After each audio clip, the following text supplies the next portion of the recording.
We're next going to move on to Dr. Lara Piccolo, talking about boosting children's resilience when facing online threats. Over to yourself, Lara.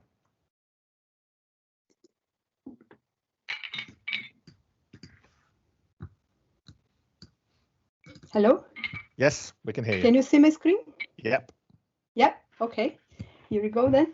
So I'm Lara Piccolo. I'm a research fellow in KMI in the Open University as well. And this research I'm presenting here was funded by the Center for Policing Research and Learning. It started with the Metropolitan Police. And we prospected here how children, from their perspective, they would imagine having a chatbot or a conversational interface supporting them in situations facing online threats. So just to contextualize, I mean, this research started before the pandemic, and at the time, there was already this worry about the increasing time kids are spending online, and I think I don't need to enforce that now that everybody knows how many time everybody now is passing online and doing everything, all aspects of life connected. And of course, the kids are far more exposed to online threats now. So actually, UNICEF made this call, this claim that we need, this is not one person or one institution responsibility, but we need articulated actions to support children's resilience. Because, I mean, it's not taking them out of the technology. This is not an option anymore, but we keep them informed, engaged, empowered to make sure that they have the access to information, to life, actually. Nowadays, is access to life, mainly. So just to give a picture of how things are here in the UK, again, that was data before the pandemic. From 12 to 15 years old, more than 8% of the teenagers here, they own the smartphone, 70% is in the social media, and more than 8% they acknowledge having or facing a situation, a worrying or harmful experience online, either by playing games or chatting or, I mean, many different situations. And already in 2019, NSPCC had already reported this increase in online sexual abuse reports that they have received. So I think this is kind of is an alarming problem, actually. So our approach to that was to investigate if these young people or children, they would accept the support of a chatbot and how this chatbot should be. So when I say a chatbot here, I'm referring to these computer programs that simulate a human conversation. I think nowadays everybody is used to Amazon Echo Alexa or Siri or Google Home. So it's this device that you interact in natural language, can be a voice-based or can be a text-based. Like on Facebook, for instance, we have lots of chatbots working there, especially connected to page or business, that you can actually engage in a not completely natural language, but a very close to what we call a natural language. So our research objective here, as I said, we want to get this perception from the children's side and not only institutional side. So if they would have a motivation for using this technology, their concerns, and transform that into social technical requirements. So, okay, if you want to deploy this chatbot, what tasks does this chatbot need to perform, and how this conversation should be in terms of structure, vocabulary, and so on. To do that, we engaged 110 children in Milton Keynes and in London, so 3 schools, basically, a half primary education children and other half in the secondary from 11 to 17 years old. So to approach these schools, we have the support of some charities like the Diana Ward Foundation that works with in bullying. So they have a work very close to schools, and they open the doors for us to run this activity. And the Safety Center Hazard Alley in Milton Keynes as well, that was our partner even to execute this research. So to work with children and extract or gather requirements from them is quite tricky. We cannot really rely in the traditional data collection methods like interviews or focus group.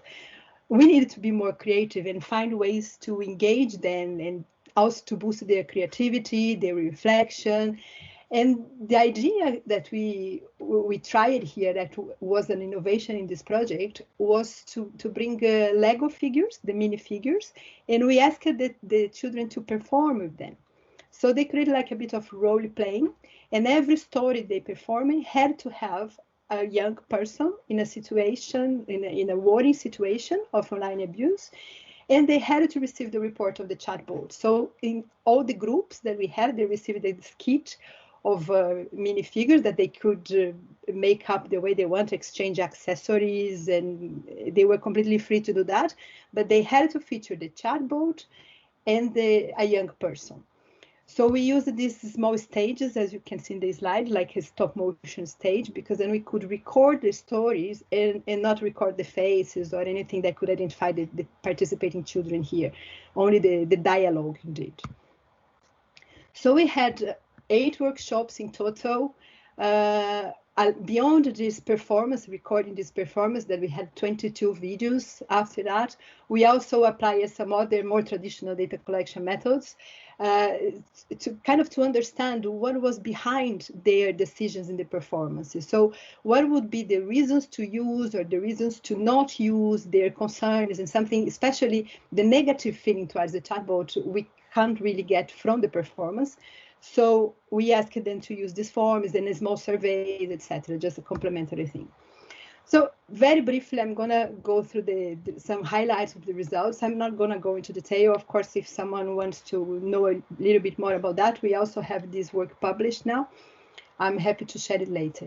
But in terms of personal circumstances for using it, from their perspective, they saw the chatbot as someone to talk, actually, when they don't want to talk, because they could overcome the embarrassment of doing something that could be judged if they were sharing with a parent, for instance.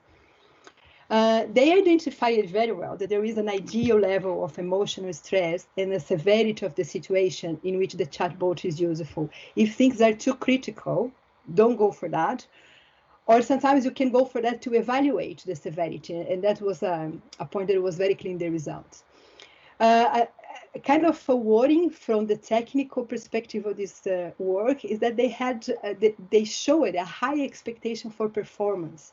They were really expecting the machine or the artificial intelligence or whatever they understood that could be better than humans to help them, because they would be straightforward. They wouldn't make embarrassing questions, and they couldn't really see that this technology fails. I think everybody that experienced a dialogue with Alexa, for instance, knows that sometimes it gets frustrating.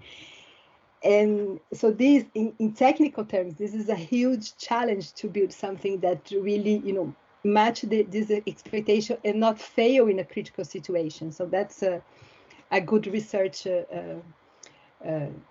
challenge for us to address. And they presented also this fear of leakage of private information, or something that the chatbot could, for instance, trigger a report without their consent. So they really want to make sure that they could trust that information would be kept private and so on. Another interesting result was the participation of parents that was very controversial. In some stories, the parents really, they let the kids down and say, like this example here, I have a dialogue. This was extracted from a performance and say, Dad, I was bullied online, and Dad said, I don't know what to do, go to chatbot. And that came quite a few stories, like, I'm too busy now, I'm cooking, go and ask chatbot, I don't know. But in other stories, especially for younger groups, they use the chatbot with the parent. So it was a different way of seeing technology. And actually that goes in line with the survey we ran there. Like, we asked them, in the event of feeling abused, what would you consider doing? And family came first. So family, teachers, so this trust relationship, human relationship, and then other online alternatives came. So what they would expect the chatbot to do, basically, is to assess the situation, as I mentioned, in terms of severity and what they have done already to mitigate that, provide adequate advice that can go from change your private settings in such platform, block the person, get a screenshot. So this kind of practical advice, or even help this user or this child to provide a report or to go to the police, for instance. But to get there, first they made it clear that they need to trust. So this notion of trust was very strong. I'm going to show later. And they also expect emotional support. Just an example what they mean by trust here. In most of the stories disappear. So the chatbot saying, you can trust me, everything will be kept between you and me, or you understand my terms of service, this sort of dialogue. So they brought it very clear. So privacy and transparency, who is behind that? What data has been stored, and everything has to be there. In terms of assessing the situation, is basically to empower children to build their understanding in terms of the severity, what they have done already, and take the confidence and understand what happened today. Is this clearly an abuse? What are the options they have in place? So build this confidence for them to take further actions. And when the chatbot or in the dialogue, there was an action behind, usually Childline or COP were present. So these kids that we have in the workshops, all of them, they have been attending online safety lessons. So they know very well Childline and COP. I think it's part of their curriculum. They know by heart how to access them. So again, this was very strong in all the stories. Basically, these institutions appear there and the parents. And in terms of emotional support, we saw the chatbot many times digging for details, even though that wouldn't be necessary, but they expressed it even in the other forms. They feel that they could use this as an opportunity to release emotions. So just telling what happened and as an opportunity to release their chest, that would be a good thing, having the chatbot. That would help to improve the well-being. And they expect back from the chatbot empathy. So clearly humanize the characteristics, but with a certain balance, not pretending to be a human, but being friendly and understanding. So here is a more technical result. So it was regarding the blocks of dialogues that we identified. I'm not going to go through that to save some time. Of course, if someone is interested, we can talk later. But the dialogue is expected that the chatbot is casual, communicating first person. It didn't receive a name. It was every time it was called a chatbot. And him, not it, but him, a guy. But in terms of language, it was important to recognize here that there is a difference in vocabulary with the primary school children and the secondary school. So for instance, they don't say abuse. The younger kids don't say that. They say worrying situation. I think it's kind of reflect also what they learn in the online safety lessons. But definitely there is a difference in the language, and also for the older users, they want to be more, this emotional engagement is stronger. While for the primary school kids, the dialogue is more structured and simple, far more simple. This is just to show how far we got in terms of being ready to the next step that would be deploy this chatbot. So we have this conversational flow, and every block here is a challenge per se. So how to introduce itself properly, what language we should use, and what platform is the best. Anyway, everything here has different challenges, but you have the structure of how this conversation should be framed now. 2-minute warning, Lara. Yeah, I'm finishing. Yeah, just wrapping up here, the chatbot, it was clearly understood as not as a standalone solution, but as an entry point for services online related to children's protection. Preparing these users in emotional and practical aspects if they want to take an action regarding the online abuse they had suffered. So they reflect a very positive feeling about that, feeling comfortable to use. And they really saw that connected, for instance, to Childline or to COP, something that they would expect to find there as a way to welcome or kind of prepare them to have then a human supporting, not completely disconnected, not replacing a human for sure, but preparing them for this step. So yeah, that's it. I think this work really prepared us to understand what is this the place that this chatbot could be. I think there is clearly a room for that, and we are very keen to keep up with this research now. Also considering different circumstances where the kids are not that well prepared in terms of online safety, because we have many younger kids that are coming now online and they didn't have this preparation that the older, they have been through years now. And suddenly you see 10, 11 years old now all the time, or far younger than that. They are all the time online now. And again, I mean, where they need more structure and other ways that speak their language, let's say, to prepare them for the threats in social media. So that's it. I'm happy to take questions. If you want to send some comments, suggestions, more than welcome. Thank you.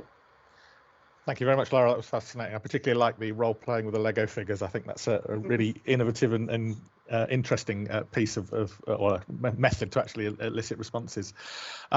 Again, if you can pop questions in the chat, and if we do have time at the end, we'll pick them up. But I'm going to jump straight on to our final speaker.